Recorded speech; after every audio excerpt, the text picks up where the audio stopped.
और सब बढ़िया। तो कोऑर्डिनेट ज्योमेट्री के सेकंड लेक्चर में आप सभी का स्वागत है, मेरा भी स्वागत है। तो आज लेक्चर 2 शुरू करते हैं और आज सेक्शन फॉर्मूले की बात करेंगे, ठीक है। लेक्चर 1 में हमने देखा था कि कोऑर्डिनेट ज्योमेट्री क्या है ना, और पाया था कि कोऑर्डिनेट मतलब हम हर किसी पॉइंट को एक लोकेशन दे देते थे। जैसे हमने बात करी थी कि मान लो हम दो लाइंस डिफाइन करते हैं, एक को बोलते हैं एक्स एक्सिस और दूसरे को बोलते हैं वाई एक्सिस, ठीक है। और कोई भी पॉइंट जैसे बीच में रहे, जैसे मान लो एक पॉइंट है, ठीक है, इस पॉइंट की कुछ ना कुछ लोकेशन होती है। वो लोकेशन कैसे लिखते हैं, हम देखते हैं कि हमने एक्स एक्सिस में कितना चला इस पॉइंट को पहुंचने के लिए। ये जैसे ये पॉइंट है 0,0 यानी कि ओरिजिन, ठीक है, इसको ओरिजिन बोलते हैं। तो यहां से ये पॉइंट हम कैसे पहुंच पाएंगे, पहले एक्स में कुछ चलेंगे फिर वाई में कुछ चलेंगे, है ना। तो जैसे मान लो एक्स में हमने एक्स डिस्टेंस ट्रेवल करी मान लो, और वाई में हम वाई डिस्टेंस गए, तो इस पॉइंट की क्या लोकेशन होगी, इस पॉइंट की लोकेशन होगी एक्स कॉमा वाई, ठीक। जैसे कि फॉर एग्जांपल, जैसे मान लो ये एक्स एक्सिस है, ये वाई एक्सिस है ऊपर वाली, और मैंने कहा कि 4,-3 ये पॉइंट कहाँ होगा बताओ। मैंने तुमको पॉइंट की लोकेशन दे दी और मैंने कहा ये पॉइंट कहाँ है। तो लोकेशन वाले खेल को ही हम कोऑर्डिनेट ज्योमेट्री कहते हैं, है ना, जिसमें हम हर पॉइंट का एक एड्रेस बता देते हैं। तो मैंने ये एड्रेस बताया और मैंने कहा कि इस एड्रेस में पहुंच के दिखाओ। तो कैसे पहुंचोगे, जैसे तुम पहले तो 0,0 से शुरू करोगे, ओरिजिन से शुरू करोगे, ठीक है। एक्स में कितना चलना है 4, 1 2 3 4, तुम 4 तक एक्स में चले, उसके बाद -3 वाई में चलना है। वाई में -3, जैसे देखो एक्स एक्स इधर प्लस होती है 1 2 3 4, और इधर क्या होती है -1 -2 -3। भाई 0 के आगे प्लस, 0 के पीछे माइनस। ऐसे वाई एक्सिस में भी है, इधर ऊपर प्लस और नीचे माइनस, ठीक है। तो मैंने कहा कि 4,-3 पॉइंट कहाँ है, तो एक्स एक्सिस में तुमको 4 चलना है ना। तुम 4 एक्स एक्सिस में गए और फिर -3 तुमको वाई एक्सिस में चलना है, यानी कि ये पॉइंट जो है, इस पॉइंट का एड्रेस क्या है, इस पॉइंट का एड्रेस है 4,-3। समझ में आया। तो इसी तरह हम हर पॉइंट के लिए एक स्पेसिफिक उसका एड्रेस, एक स्पेसिफिक लोकेशन डिफाइन कर देते हैं और उसको बोलते हैं कोऑर्डिनेट ज्योमेट्री। जैसे मान लो कि 8,5 पॉइंट कहाँ पे होगा, भाई एक्स एक्सिस में तुम 8 चले जाओ, वाई एक्सिस में तुम 5 चले जाओ, तुम पहुंच जाओगे 8,5 पे, ठीक है। तो ऐसे मैं एड्रेस बताता जाऊं, तुम इस स्पेस में जितने भी पॉइंट्स हैं तुम वहां पहुंच सकते हो, तुम किसी भी एड्रेस पे पहुंच सकते हो, ठीक है। इसी के खेल को हम कोऑर्डिनेट ज्योमेट्री बोलते हैं। अब पिछले लेक्चर में हमने ये भी देखा था कि अगर दो पॉइंट दिए हैं तो उनके बीच का डिस्टेंस कैसे निकाला जाए। भाई तुमको दो एड्रेस मैंने बता दिए, अब तुम यहां खड़े खड़े ये बता दोगे कि इन दोनों लोकेशंस के बीच में कितना डिस्टेंस है, ये दोनों एक दूसरे से कितने दूर हैं, ठीक है। ये कैसे बताते थे, ये डिस्टेंस फार्मूला से बताते थे। डिस्टेंस फार्मूला क्या था कि मान लो दो पॉइंट्स हैं, एक पॉइंट का लोकेशन है x1 y1। x1 y1 क्या है, वेरिएबल है, कुछ भी हो सकता है। जैसे यहाँ पे x1 4 है, y1 3 है, -3 है, ठीक है। तो मान लो कि एक पॉइंट है x1 y1 और दूसरा पॉइंट क्या है x2 y2। तो इन दोनों पॉइंट्स के बीच का कितना डिस्टेंस होगा, इन दोनों पॉइंट्स के बीच का डिस्टेंस होगा, फॉर्मूला बताओ भाई जल्दी, x1 - x2 का whole square plus y1 - y2 का होल स्क्वायर। हमने डिराइव भी किया था, इसके ऊपर एग्जांपल्स भी किए थे ना। जिससे इन दोनों पॉइंट्स के बीच का डिस्टेंस तुम निकाल सकते हो ना, 4,-3 और 8,5 के बीच का। कैसे, 8 - 4 स्क्वायर प्लस 5 - -3 स्क्वायर, अब टोटल अंडर रूट ले लो। तो इन दोनों पॉइंट के बीच का ये जो डिस्टेंस है, इन दोनों के बीच का ये डिस्टेंस तुम निकाल लोगे कि इन दोनों के बीच की दूरी कितनी है, ठीक। अच्छा, ये तो समझ में आता है। अब क्या करें आगे। अब तुमसे किसी ने कहा कि मान लो दो पॉइंट हैं और ऐसे जुड़े हुए हैं, ठीक है, उन दोनों के बीच की दूरी तो तुमने निकाल ली, पर मैं कहूं कि तुम इसको थोड़ा डिवाइड करो, इसको सेक्शंस में बांटो। मतलब कि जैसे मान लो कि ये मान लो एक पाइप है, ठीक है। तो इस पाइप के मैंने दो एंड पॉइंट्स का लोकेशन दे दिया है, तुमको पता चल गया कि पाइप कहाँ है। भाई पाइप तो यहां भी हो सकती थी, ऐसे भी हो सकती थी, ऐसे भी हो सकती थी, लेकिन मैंने पाइप के ये जो दोनों पॉइंट थे इनका लोकेशन मैंने तुम्हें दे दिया, 8,5 और 4,-3। अब मैंने तुमसे कहा कि इस पाइप को अगर मैं 1/3 काटना चाहता हूं, अगर मैं इस पाइप को 1/3 काटना चाहता हूं, जैसे मान लो लगभग यहां से काटूंगा 1/3, 1/3 निकाल लूंगा पाइप से, तो 1/3 काटने के लिए मुझे कहां पे कट मारना पड़ेगा, उस कट वाले पॉइंट का लोकेशन बताओ। मतलब कि दो पॉइंट जिनसे एक लाइन जुड़ी हुई है, उस लाइन को मुझे सेक्शंस में बांटना है, पार्ट्स में डिवाइड करना है। तो मैं किस पॉइंट पे कट मारूं कि वो इस स्पेसिफिक रेशियो में कट जाए। समझ रहे हो, देखते हैं तो समझ में आएगा, ठीक है। जैसे कि तो मैं ये कहना चाहता हूं कि जैसे कोई भी दो पॉइंट्स दिए हुए हैं x1 y1 x2 y2, और मैं इन दोनों पॉइंट्स को जो लाइन ज्वाइन कर रही है, इस लाइन को मैं एक m/n में डिवाइड करना चाहता हूं।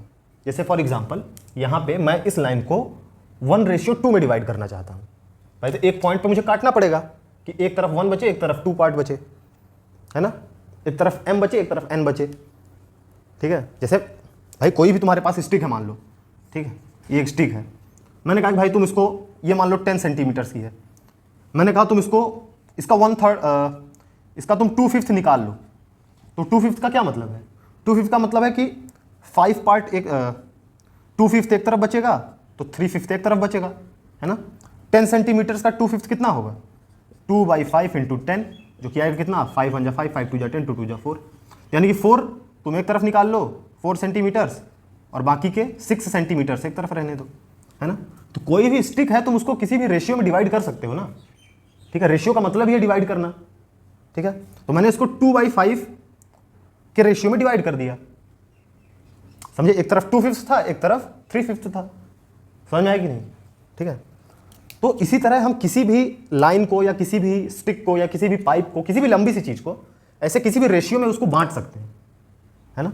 तो इसी तरह हमने इस लाइन को m/n रेशियो में बांट दिया। जैसे एग्जांपल के लिए हमने ये दो पॉइंट्स थे, इन दोनों पॉइंट्स को एक लाइन ज्वाइन कर रही थी, इसको मैंने 1/2 में बांट दिया। अच्छा चलो ठीक है, बांट दिया। तो किस पॉइंट पे मैं इस लाइन को काटूंगा कि मट जाए? भाई इन दोनों की लोकेशन हमको पता है। अगर इन दोनों की लोकेशन पता है यानी कि मुझको लाइन की लोकेशन पता है, और अगर लाइन की लोकेशन मुझे पता है तो मुझे ये भी पता होना चाहिए कि मैं कहां पे कट मारूं कि वो लाइन कट जाए इस रेशियो में, है ना। तो यही हमारा मकसद है सेक्शन फॉर्मूला निकालने का। सेक्शन फॉर्मूला क्या है कि मैं कहां पे इस लाइन को कट करूं कि एक स्पेसिफिक सेक्शन इसका अलग हो जाए, है ना, एक स्पेसिफिक रेशियो में कट जाए, सेक्शन फॉर्मूला। ठीक, तो चलो देखते हैं कैसे निकाल सकते हैं। m/n में इसको डिवाइड करना है। अच्छा तुम ये देखो ध्यान से कि क्या ये ऐसे ट्रायंगल बन रहा है? क्या ट्रायंगल बन रहा है ना? अच्छा इसको भी ज्वाइन करो। और ट्रायंगल चैप्टर में हमने पढ़ा था कि अगर ऐसे ट्रायंगल दिखते हैं कभी तो ये दोनों सिमिलर होंगे। सिमिलर क्यों होंगे? ए प्रॉपर्टी से, क्योंकि तीनों एंगल इनके बराबर है। भाई ये 90 है, ये भी 90 है, ये 90, ये 90, ये दोनों एंगल बराबर है इस छोटे वाले ट्रायंगल में और इस बड़े वाले ट्रायंगल में। और अगर दो एंगल बराबर है तो तीसरा एंगल भी बराबर होगा, क्योंकि तीनों एंगल्स का सम 180 डिग्री होता है। ठीक है, तो यानी कि ये जो छोटा वाला ट्रायंगल है और ये जो बड़ा वाला ट्रायंगल है, ये दोनों ट्रायंगल सिमिलर होंगे। सिमिलर होंगे का क्या मतलब है कि इनकी साइड्स का रेशियो बराबर होगा। साइड्स के रेशियो का बराबर होगा, इसका मतलब कि this side upon this side is equal to this side upon this side, होगा कि नहीं, है ना। इस छोटे वाले ट्रायंगल की ये साइड है, बड़े वाले ट्रायंगल की ये साइड है, तो this upon this is equal to this upon this. ठीक है, तो करते हैं। देखो इसको मैं मिटा देता हूं।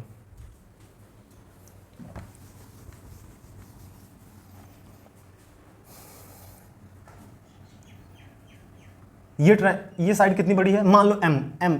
अगर मैं इस साइड को m मान लूं तो ये साइड कितनी होगी? m+n, है ना, क्योंकि ये m था तो ये n था। तो अगर इसको मैं m कह दूंगा तो इस बड़े वाले को टोटल में क्या कहूंगा? m+n, है ना। तो इसको मैं कह रहा हूं m, इसको मैं कह रहा हूं m+n। ठीक है, अच्छा ये कितना बड़ा होगा भाई साहब? अब देखो इस पॉइंट का लोकेशन मैं मान के चल रहा हूं x, y। ठीक है, मुझको x और y की वैल्यू निकालनी है। भाई अगर मैं x और y की वैल्यू निकाल लूंगा तो इसका मतलब मुझे पता चल जाएगा कि पॉइंट कहां है। ठीक है, तो इस पॉइंट को मान लिया है मैंने x, y। अगर ये x का क्या मतलब है कि मैं इस पॉइंट के लिए x एक्सिस में कितना चला, है ना। तो यानी कि x कोऑर्डिनेट जो है वो इसका और इस पॉइंट का सेम होगा, है कि नहीं, है ना, क्योंकि x एक्सिस में मैं कितना चला, जितना यहां आने के लिए मैं यहां चला उतना ही x एक्सिस में तो यहां भी पहुंच गया ना। मतलब मैं इधर कितना चला, इधर मैं मान लो x चला, भाई यहां x, इस पॉइंट के सीधे में पहुंचने के लिए यहां में मुझे x चलना पड़ा ना। और ये जो पॉइंट है इसके एकदम सीधे है, यानी इस पॉइंट के लिए भी मुझे x एक्सिस में x ही चलना पड़ा, समझे। तो इस पॉइंट का क्या लोकेशन होगा? इस पॉइंट का लोकेशन x एक्सिस में तो x ही आएगा, है ना। और y एक्सिस में कितना आएगा? y एक्सिस में देखो y2 आएगा, क्योंकि y का मतलब क्या है कि मैं कितना ऊपर गया। तो जितना मैं इसके लिए ऊपर गया उतना ही मैं इसके लिए भी ऊपर गया, इसके लिए मैं ऊपर कितना गया था y2, तो यानी इसके लिए भी ऊपर में कितना गया y2, है ना। तो इस पॉइंट का लोकेशन आया x, y2। इस पॉइंट का क्या लोकेशन आ गया भाई साहब, x, y2। इसी प्रकार इस पॉइंट का क्या लोकेशन आएगा, इस पॉइंट का लोकेशन आएगा, मैं x में कितना चला, x में चला जितना इसके लिए मैं x में इधर आगे आया उतना ही इसके लिए भी मैं आगे आ चुका हूं, है ना। इसके लिए मैं x में x1 आगे आया था, यानी इसके लिए भी मैं इस डायरेक्शन में x1 ही आगे आया हूं, तो इसका x कोऑर्डिनेट x1 ही होगा। और y में कितना आया, y में मैं जितना इसके लिए ऊपर आया था उतना इसके लिए भी ऊपर आया हूं, यानी कि इसका y कोऑर्डिनेट y2 है, इसका भी y2 ही होना चाहिए, है ना। ठीक है, तो यानी कि इस पॉइंट का लोकेशन था x1, y2, इस पॉइंट का लोकेशन होगा x1, ना इसका था x, y2, ये कॉमा है, ठीक है, x, y2 में केवल लिख दे रहा हूं समझने के लिए। इस पॉइंट का लोकेशन था x, y2, इस पॉइंट का लोकेशन है x1, y2, है ना, x1, y2। कंफ्यूज नहीं होना बिल्कुल, ये देखने में कॉम्प्लिकेटेड लग रहा है, हम कर कुछ नहीं रहे हैं, हमने किया बस इतना है कि दो पॉइंट्स थे, उन दोनों को एक लाइन ने ज्वाइन किया था। हमने क्या किया कि हमने पूरा ट्रायंगल कंप्लीट किया, क्योंकि हम ये जानते हैं कि जब दो ट्रायंगल्स ऐसे सेम टाइप के दिखते हैं तो वो दोनों सिमिलर होते हैं, है ना। सिमिलर होते हैं क्योंकि सेम दिख रहे हैं भाई, सीधी सी बात है। और हमने देखा कि इनके सारे एंगल्स भी बराबर है, मतलब ये छोटा वाला ट्रायंगल बड़ा वाला ट्रायंगल सिमिलर होंगे। और सिमिलर ट्रायंगल में रेशियो वाली बात होती है, और रेशियो वाली बात हम यहाँ भी कर रहे हैं। इसका मतलब पक्का सिमिलर ट्रायंगल्स का कुछ ना कुछ तो यूज होगा यहाँ पे। और हमको चाहिए क्या, हमको चाहिए कि हमको ऐसा पॉइंट चाहिए जो कि इस लाइन को m/n रेशियो में डिवाइड कर दे, ठीक है। तो वो पॉइंट को हमने मान लिया x, y हमने इस पॉइंट को मान लिया। ये दोनों पॉइंट हमको दिए हुए हैं x2, y2, x1, y1, जैसे कि इस एग्जाम्पल में है, ये दो पॉइंट हमको दिए हुए हैं और एक पॉइंट हमको ये निकालना है, इसको हमने मान लिया है x, y, ठीक है, x, y हमने इसको मान लिया है। हमको x और y की वैल्यू चाहिए क्योंकि हमको इस पॉइंट की लोकेशन चाहिए ना। हमको ये पता है कि m/n रेशियो में इसको डिवाइड करेगा, यानी 1/2 रेशियो में डिवाइड करेगा ये पॉइंट जो है। हमको इस पॉइंट की लोकेशन चाहिए, बस और कुछ नहीं। और इस पॉइंट की लोकेशन के लिए हमने ट्रायंगल बनाया, बस ट्रायंगल में इन दोनों पॉइंट्स का लोकेशन पता किया और इन दोनों पॉइंट का लोकेशन हमको पता चल गया। तो अब हम क्या करेंगे कि इन दोनों का डिस्टेंस निकाल लेंगे, क्योंकि दो पॉइंट अगर हमको पता है तो उन दोनों के बीच का डिस्टेंस हम निकाल सकते हैं ना, डिस्टेंस फॉर्मूला से, है ना। तो चलो भाई निकालो। तो अब मैं थोड़ा फास्ट जाऊंगा, है ना। अभी भी फास्ट ही आपको लग रहा होगा, कोई बात नहीं, समझ में आ जाएगा, आराम से करेंगे, कोई बात नहीं। इन दोनों पॉइंट के बीच का डिस्टेंस तुम निकालोगे तो कितना आएगा, x - x2, मतलब ये छोटे वाले ट्रायंगल की साइड ये कितनी बराबर आएगी, क्योंकि ये साइड तो हमको पता है ये m है और ये साइड कितनी है m+n, ये m है ये m+n है, ठीक है। ये साइड की लेंथ क्या है, ये साइड की लेंथ है, डिस्टेंस फार्मूला से निकालो इन दोनों पॉइंट के बीच का डिस्टेंस। तो x - x2 का whole square plus y2 - y2 का होल स्क्वायर का अंडर रूट, यही इन दोनों पॉइंट के बीच का डिस्टेंस आना चाहिए, ठीक है। y2 - y1 तो 0 हो जाएगा, यानी कि बचेगा क्या हमारे पास, x - x2 का होल स्क्वायर। अब होल स्क्वायर और रूट दोनों कट जाएगा आपस में, तो क्या आएगा x - x2, यानी कि इस साइड का लेंथ आ रहा है x - x2। इसी प्रकार तुम निकालोगे तो इस साइड का लेंथ क्या आ जाएगा, इस साइड का लेंथ आ जाएगा भाई साहब क्या आ जाएगा, x1 - x2 आ जाएगा, ठीक है। अच्छा, इसी प्रकार तुम इन दोनों पॉइंट के बीच का डिस्टेंस निकाल लोगे, ये क्या आएगा, x1 - x1 कट जाएगा और y1 - y2 का होल स्क्वायर रूट को कैंसिल कर देगा, और इन दोनों पॉइंट्स के बीच का डिस्टेंस आ जाएगा y1 - y2 का होल स्क्वायर। और इन दोनों पॉइंट के बीच का डिस्टेंस यानी इस छोटे वाले ट्रायंगल की ये साइड का लेंथ क्या आ जाएगा, इस साइड का लेंथ आ जाएगा y2 - y का होल स्क्वायर, नहीं सॉरी y2 - y, बस निकाल के देख लेना, ठीक। तो यानी कि दो ट्रायंगल हमको पता चले, एक छोटा वाला ट्रायंगल और एक बड़ा वाला ट्रायंगल, इन दोनों ट्रायंगल्स की हमने सारी साइड्स निकाल ली। अब हम रेशियो कंपेयर कर सकते हैं, है ना, क्योंकि सिमिलर ट्रायंगल्स हैं दोनों, एंगल प्रॉपर्टी से। अच्छा, तो इनका रेशियो कैसे कंपेयर करें, ये साइड अपॉन ये साइड इज इक्वल टू ये साइड अपॉन ये साइड, करस्पॉन्डिंग साइड्स का रेशियो बराबर होता है सिमिलर ट्रायंगल्स में, है ना। तो चलो साइड्स कंपेयर कर लो। तो ये साइड है m अपॉन ये साइड क्या है m+n, ये किसके बराबर होगा, ये साइड है x - x2 अपॉन ये साइड क्या है x1 - x2। Oh my God, तुम ये देखो यहां पे केवल इस पूरी इक्वेशन में केवल एक वेरिएबल है और वो है x। भाई x1 x2 m n ये सब हमको दिया रहेगा क्वेश्चन में, जैसे यहाँ पे x1 x2 m n ये सब दिया हुआ है ना, मुझको x बस नहीं पता है, x और y की वैल्यू मुझे नहीं पता, बाकी सब मुझे पता है, ठीक है। तो यानी कि एक इक्वेशन है और एक वेरिएबल है। लीनियर इक्वेशन में हमने सीखा था कि जितनी इक्वेशन रहती है उतने वेरिएबल चाहिए, मतलब जितने वेरिएबल रहे उतनी इक्वेशन रहे तो सॉल्व हो जाता है आसानी से। तो यानी कि ये आराम से सॉल्व हो जाना चाहिए, यहाँ से मुझे x की वैल्यू तुरंत मिल जानी चाहिए, है ना। तो एक काम करते हैं, x को एक तरफ रखते हैं, बाकी सबको दूसरी तरफ भेज देते हैं, तो x की वैल्यू आ जाएगी। ठीक, करें? चलो भाई करते हैं।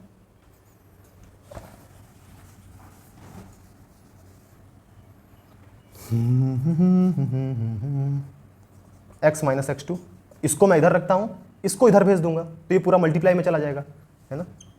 तो m के साथ पूरा मल्टीप्लाई में चला गया, x1 minus x two upon नीचे क्या आया m प्लस n। ठीक, अब m को अंदर भेजो भाई साहब, m को अंदर भेजोगे तो क्या आएगा, m को अंदर भेजेंगे तो आएगा mx1 माइनस m, इसके साथ पहले मल्टीप्लाई हुआ mx1 minus mx2 upon m plus n। अच्छा, ये किसके बराबर आया, ये आया x1 माइनस x2 के बराबर। हमको x की वैल्यू चाहिए, तो x को छोड़ के बाकी सबको उधर भेजना है, तो चलो x2 को भी उधर भेज दो भाई। x2 को भी मैंने उधर भेजा, तो यहाँ माइनस x2 था, उधर गया तो प्लस x2 बन गया, है ना। Oh my God, plus x2 बन गया। अब इसको कैसे सॉल्व करें, m प्लस n इसके साथ मल्टीप्लाई करो, फिर इस पूरे को एक साथ प्लस करो, जैसे सॉल्व करते हैं। ठीक है, तो इसकी वैल्यू किसके बराबर होगी, mx1 माइनस mx2, इन दोनों को इसके साथ मल्टीप्लाई करना पड़ेगा इस पूरे को। तो पहले m के साथ मल्टीप्लाई होगा, तो mx2 प्लस mx2 फिर plus nx2 plus nx2 upon m plus n। ठीक है, अच्छा ये देखो कि mx2 यहाँ निगेटिव में है, यहाँ प्लस में है, वही चीज़ निगेटिव और प्लस में रहे तो कैंसिल हो जाती है ना। जैसे -2 + 2, भाई इसका तो टोटल वैल्यू 0 हो जाएगा ना, तो ऐसे माइनस mx2 प्लस mx2 0 हो गया। तो बचा क्या हमारे पास, x, यहाँ केवल x बचा था, है ना, ये टोटल x की वैल्यू थी। तो हमारे पास फाइनली x की वैल्यू आ गई mx1 plus nx2 upon m plus n। ओहो, देखा, तो मतलब दिया क्या हुआ था, हम कर क्या रहे हैं, हम कर ये रहे हैं कि 2 पॉइंट दिए हुए थे, उन दोनों पॉइंट के बीच में एक लाइन होगी, सीधी सी बात है। हमको ये दिया गया था कि इस लाइन को मैं m अपॉन n रेशियो में काटना चाहता हूं, डिवाइड करना चाहता हूं, तो मैं किस पॉइंट पे डिवाइड करूं, मैं किस पॉइंट पे इस लाइन को ब्रेक कर दूं, किस पॉइंट पे इस लाइन को मैं काट दूं कि m अपॉन n रेशियो में बट जाए ये लाइन। तो ठीक है, हमने ट्राइंगल बनाया, ट्राइंगल के सारे पॉइंट्स निकाले और सिमिलर ट्राइंगल से इसलिए रेशियो कंपेयर करके इक्वेशन सॉल्व कर ली, x की वैल्यू निकल आई। और इसी तरह हम y की वैल्यू निकाल लेंगे, जैसे x के लिए सॉल्व किया एग्जैक्टली ऐसे y के लिए सॉल्व करोगे तो y की वैल्यू आ जाएगी। y की वैल्यू क्या आएगी भाई, y की वैल्यू भी ऐसे ही आएगी, कैसे, जैसे x की वैल्यू आई ना, ऐसे y की वैल्यू भी आ जाएगी। y की वैल्यू क्या आएगी, y जैसे यहाँ mx1 है, ऐसे my1 plus ny2 upon m plus n। ये x की वैल्यू आई है, y की वैल्यू आ गई, सिंपल सी बात है ना, समझ में आया। अच्छा, इस एग्जांपल से दिखाऊं, इस एग्जांपल में क्या था कि ये लाइन दी हुई थी, 2 पॉइंट दिए हुए थे, तुम किसी को भी x1 x2 ऐसे कुछ भी मान सकते हो। ठीक है, चलो इसको, अच्छा इस फॉर्मूले को याद करने का एक तरीका ये मैं थोड़ा बता दूं, जो दोनों रेशियो रहेंगे वो उनका सम जो है डिनोमिनेटर में रहेगा, ये तो सीधी सी बात है। मतलब कंफ्यूज इसमें हो जाते हैं कि m जो है y1 के साथ है, तो अब इसमें m कौन है, n कौन है, y1 कौन है, x1 कौन है, ऐसे थोड़ा कंफ्यूजन हो जाता है ना। तो तुम ये देखो कि पहली बात तो x वाले में केवल x रहेंगे, y नहीं रहेगा। जब तुमको x निकालना है तो केवल ये और ये x काम आएंगे। ठीक, तो यानी कि मुझको ये x निकालना है तो मुझे केवल 8 और 4 काम आने चाहिए। ठीक है, और ये रेशियो, अब मैं 2 को 8 के साथ मल्टीप्लाई करूं, m को x1 के साथ मल्टीप्लाई करना है ना, तो मतलब एक जगह x1 जो है ये एक रेशियो के साथ मल्टीप्लाई हो रहा है, एक जगह ये x2 मल्टीप्लाई हो रहा है, तो मैं 8 को 2 के साथ मल्टीप्लाई करूं कि 8 को 1 के साथ मल्टीप्लाई करूं, किसके साथ करूं, तो जो दूर है उसको मल्टीप्लाई करना है। मतलब जैसे देखो x1 इधर है और m इधर है, दूसरी तरफ है, इस पॉइंट के दूसरी तरफ है m, तो इस x1 को मैं m के साथ मल्टीप्लाई करूंगा, यानी कि x निकालने के लिए मैं इस 8 को इस 1 के साथ मल्टीप्लाई करूंगा। मतलब ये 2 तो इसके करीब हो गया ना भाई, 2 तो ज़्यादा पास है, जहाँ पे 8 है वहीं पे 2 भी है, तो 2 के साथ नहीं करूंगा, इस 8 को 1 के साथ मल्टीप्लाई करूंगा। अच्छा, तो यानी कि इस 4 को मैं इस 2 के साथ मल्टीप्लाई करूंगा, समझे, और नीचे m प्लस n कर दूंगा। समझ में आ जाएगा कैसे, जैसे इस x की वैल्यू हमको निकालना है, कैसे निकालेंगे हम, mx1 मान लो केवल x के टर्म्स आने चाहिए। ठीक है, x यहाँ पे 8 है, 8 को मैं किसके साथ मल्टीप्लाई करूँ, इस 1 के साथ, 8 × 1 प्लस, अब दूसरे x की पारी, इस 4 को मैं किसके साथ मल्टीप्लाई करूँ, इस 2 के साथ, प्लस 4 × 2 अपॉन अपॉन क्या, m प्लस n, यानी इन दोनों रेशियो का सम, यानी 2 + 1 3। तो यानी कि क्या आएगी x की वैल्यू, 8 1 जा 8, 4 2 जा 8, 8 + 8 16, 16/3। समझे। इसी तरह y की वैल्यू क्या आएगी भाई साहब, y की वैल्यू निकालने के लिए केवल y वालों का इस्तेमाल होना चाहिए। अच्छा, y वालों का इस्तेमाल होगा तो -3 को मैं किसके साथ मल्टीप्लाई करूंगा, इस 2 के साथ, है ना, क्योंकि 2 दूर है इससे। तो यानी कि -3 × 2 प्लस इस 5 को मैं किसके साथ मल्टीप्लाई करूंगा, इस 1 के साथ, 5 × 1 अपॉन 2 + 1 यानी 3। तो -3 × 2 क्या होगा, -6 + 5 यानी कि -1, -1/3, -1/3। तो यानी कि अगर कोई दो पॉइंट दिए हों, उन दोनों पॉइंट को एक लाइन ज्वाइन करेगी, वो उस लाइन को अगर मैं m/n या किसी भी रेशियो में डिवाइड करना चाहूं तो मैं वो पॉइंट अपने आप इक्वेशन सॉल्व करके निकाल सकता हूं। समझ आया। एग्जाम्पल करते हैं, थोड़ा और समझ आएगा, ठीक है।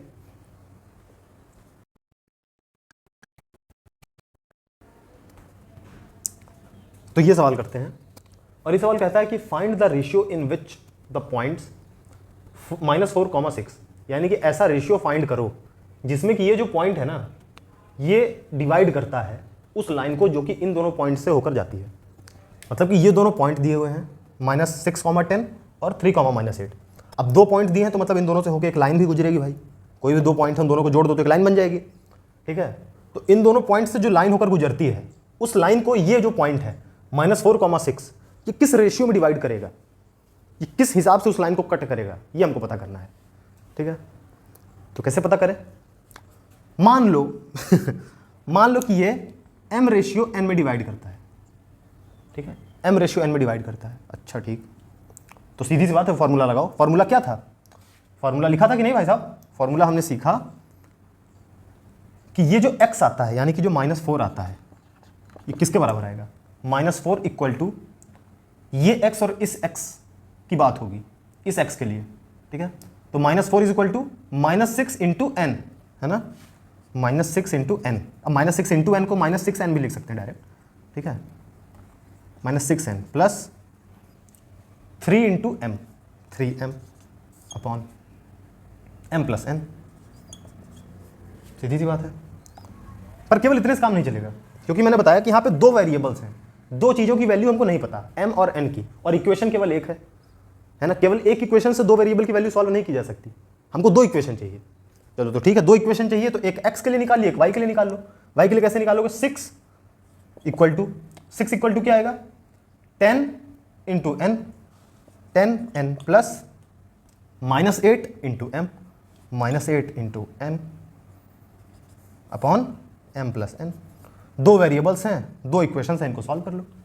सॉल्व कैसे करोगे, सीधी सी बात है भाई, हमने लीनियर इक्वेशन पढ़ा ना, जैसे तुम यहाँ सब्स्टिट्यूशन का यूज कर सकते हो। सब्स्टिट्यूशन कैसे यूज करोगे, तुम एक काम करो, m + n को पहले इधर भेजो, सब प्लस माइनस में बनाओ, जैसे मैं अच्छा सॉल्व करके दिखाता हूँ। m + n यहाँ डिवाइड में है पूरे के साथ, है ना। तो मैं एक काम करता हूँ, इस m + n को उधर मल्टीप्लाई में भेज देता हूँ। नीचे यहाँ डिवाइड में था भाई, यहाँ गया तो मल्टीप्लाई में हो गया, m + n। ये -4 इसके साथ मल्टीप्लाई में है, ध्यान रखना, यहाँ डिवाइड में था, यहाँ मल्टीप्लाई में जाएगा ना।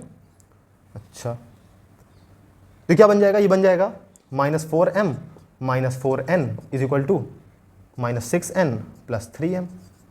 अच्छा, इस -4n को इधर भेजो, एक काम करो, -6n को इधर भेज दो, क्योंकि माइनस वाला इधर आएगा, प्लस हो जाएगा, बड़ा हो जाएगा, अच्छी बात है। -6n इधर आएगा, क्या बन जाएगा, +6n, +6n - 4n कितना बचेगा, +2n, है ना। +6 में से -4 जाएगा तो 2 बचेगा ना। तो इस -6n को मैंने इधर भेजा, प्लस होके इधर ये बना गया +2n, ठीक है। इस -4m को मैंने इधर भेजा, -4 था, इधर गया +4 बन गया, 3 + 4 7, ठीक है। तो यहाँ 7 बन गया ये, तो आया 2n = 7m, है ना। यानी कि n की वैल्यू क्या आई, ये 2 मल्टीप्लाई में n के साथ ना, 7/2m। अच्छा, तो यानी कि हमको n की वैल्यू पता चल गई m के टर्म्स में। अब एक काम करो, n की वैल्यू इसमें रख दो। कैसे रखोगे, n की जगह यहाँ m रख दो, तो 10 × 7/2m प्लस और माइनस क्या होता है, माइनस होता है, -8m अपॉन m + 7/2m।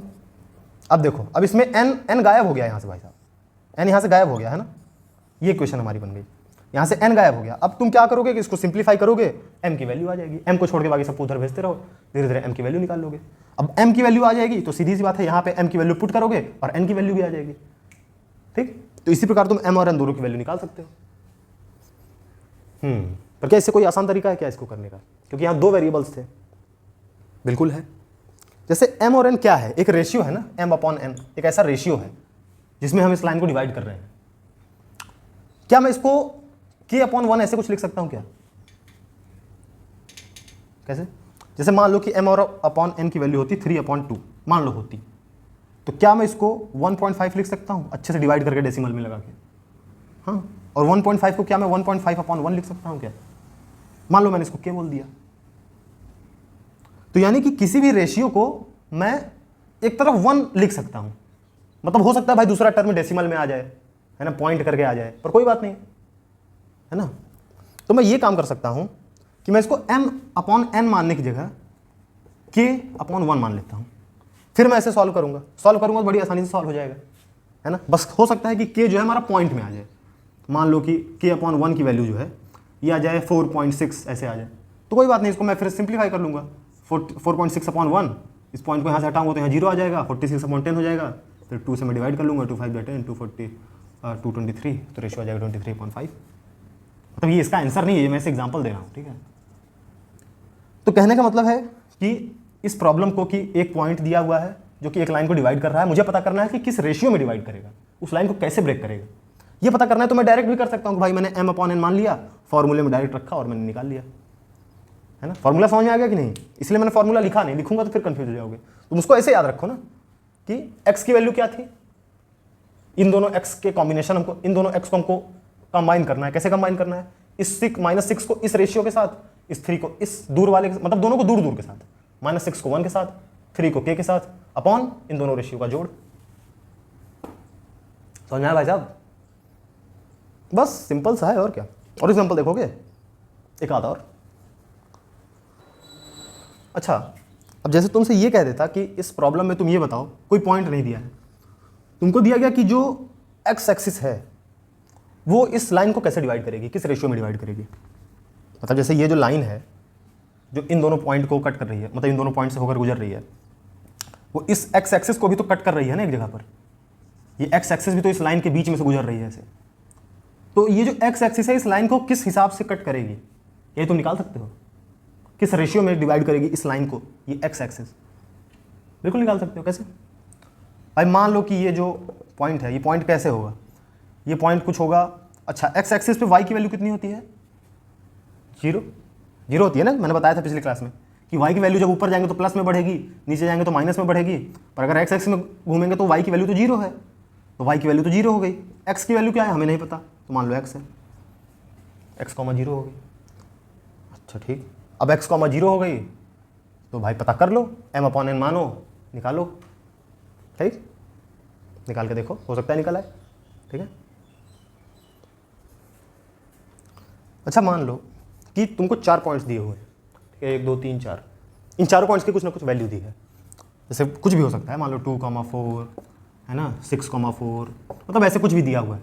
ठीक है, पर एक पॉइंट की वैल्यू दी है, कुछ भी ऐसे p दिया है, यहाँ पे कुछ दिया नहीं है तुमको, वेरिएबल दिया है। ठीक है, p,7 है ना, और ऐसे 3, कुछ भी दिया हुआ है। ठीक, तुमको 4 पॉइंट्स दिए हुए हैं, चारों पॉइंट्स की वैल्यू अच्छे से दी है, 3 पॉइंट की वैल्यू अच्छे से दी है, चौथे पॉइंट की वैल्यू अच्छे से दी नहीं है, p दिया है, एक वेरिएबल दिया है।